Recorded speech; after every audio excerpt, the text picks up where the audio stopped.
Caso do jovem autista de 18 anos que teria sido espancado pelo próprio pai.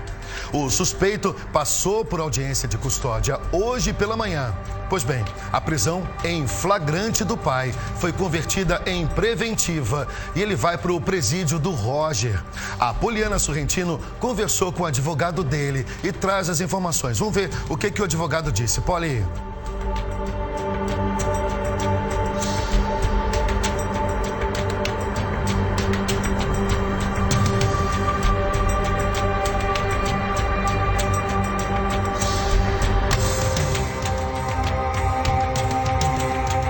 A gente fica pensando assim, daqui a pouquinho a gente volta com um contato aqui com a Poli. É uma situação tão delicada, gente, porque esse rapaz tem 18 anos de idade. Pelo que a gente pôde entender da história dele, a tia que cuidava dele faleceu. A mãe dele morreu quando ele tinha idade. E desde então, o pai dele é que tem cuidado dele. Cuidado em termos, porque há uns 4 dias, mais ou menos, o pessoal da escola em que o jovem frequenta percebeu que tinha 4 dias que ele não aparecia na escola.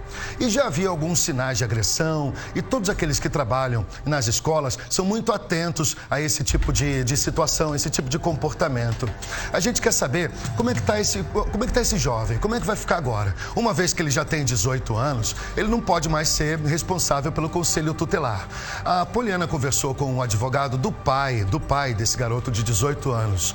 E aí, daqui a pouquinho a gente vai ouvir a versão do advogado, mas antes, vamos com a Anne Gomes, que vai dizer pra gente, vamos ouvir agora, como é que vai ficar a situação desse jovem, como é que fica agora. Quem conta tudo pra gente é a Anne Gomes. Pois é, vamos continuar agora falando sobre esse caso que veio à tona, no dia de ontem. Mas para você aí de casa poder entender rapidamente um pouco melhor sobre o contexto dessa história, eu estou aqui ao lado do Expedito, ele que coordena a divisão de apoio ao estudante do município de João Pessoa. O Expedito já vinha acompanhando a história desse menino ao longo de algum tempo. Desde antes mesmo dele completar a maioridade. Ele é aluno da rede pública do município. E, Expedito, nesse período aí, nesse tempo, vocês já o acompanhavam? Ele já passou aí por vários serviços do município. Não era uma situação que era desconhecida, por parte de vocês? Não era desconhecida. Essa situação desse jovem, a gente tem conhecimento desde ele pequeno. Eu acho que com uns 9 anos de idade, toda a rede socioassistencial do município já dava suporte.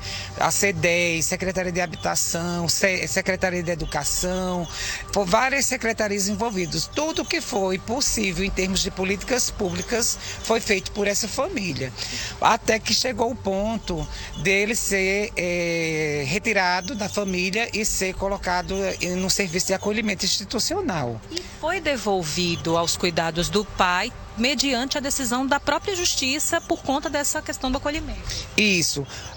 O serviço de acolhimento realizou-se audiência juntamente à primeira vara da infância e ele foi reintegrado ao pai. E a instituição ela tem a obrigatoriedade de fazer esse acompanhamento sistemático por 6 meses durante essa reintegração. E nesse prazo ele já sofreu outras violências. Há cerca de 20 dias atrás ele foi espancado. A escola chegou na escola, a professora de educação especial percebeu os hematomas e a gente levou ele até o trauma para fazer a notificação. Notificamos também a casa de acolhida a qual ele era acolhido. E elas tomaram as providências, buscaram o Ministério Público e, mediante o Ministério Público, ele retornou para a guarda do pai novamente. Ele completou 18 anos, tem cerca de 1 mês, mais ou menos, mas ele tem autismo com grau severo. E ontem, desde a semana passada, que a cuidadora vai até a casa dele para buscá-lo e não consegue vê-lo, porque toda vez, mesmo ele doente, ele saía para abraçar a cuidadora, nada, e a gente não escutava nenhum barulho referente à fala dele, nem os vizinhos. Então, com medo de que tivesse acontecido pior, eu, como chefe da divisão de apoio ao estudante, a gente tem esse cuidado, esse trabalho. Então, eu disse, eu vou até a casa E chegando lá, o pai estava, mas não quis nos receber e eu tive que acionar a polícia, já que o próprio pai já havia falado para a técnica do CREAS que ele estava machucado, que ele tinha tentado levantar a geladeira e a geladeira caiu por cima. Só que a história que ele conta é outra, né? Gente, esse é um resumo que a gente pode fazer aí do fato em si que aconteceu agora e também um pouco de tudo que já tem aí para trás de história envolvendo esse rapaz, né, essa família.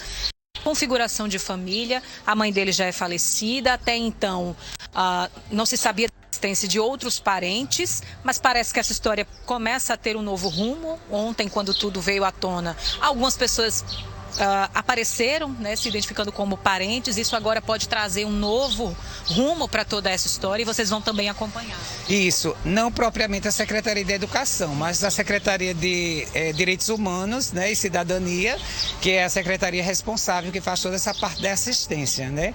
A gente trabalha intersetorialmente, mas é da alçada dela fazer esse papel, juntamente através dos CREAS, dos CRAs e do próprio Serviço de Acolhimento. O Expedito, para a gente poder finalizar, ele está num local de acolhimento, né, designado pelo município, junto com todos os outros envolvidos, e ele vai continuar estudando, vocês vão continuar dando esse suporte educacional para ele diante de tudo isso? Sim, ele continua do mesmo jeito, da mesma forma que ele tinha o direito ao transporte acessível, vai continuar, a gente vai continuar pegando no serviço de acolhimento que ele se encontra e ele vai continuar estudando na mesma escola, seguindo o seu rumo normal.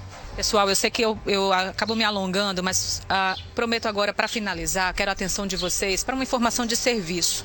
O Expedito está aqui colocando uma informação enquanto chefe da divisão de estudantes, né, de apoio estudantil.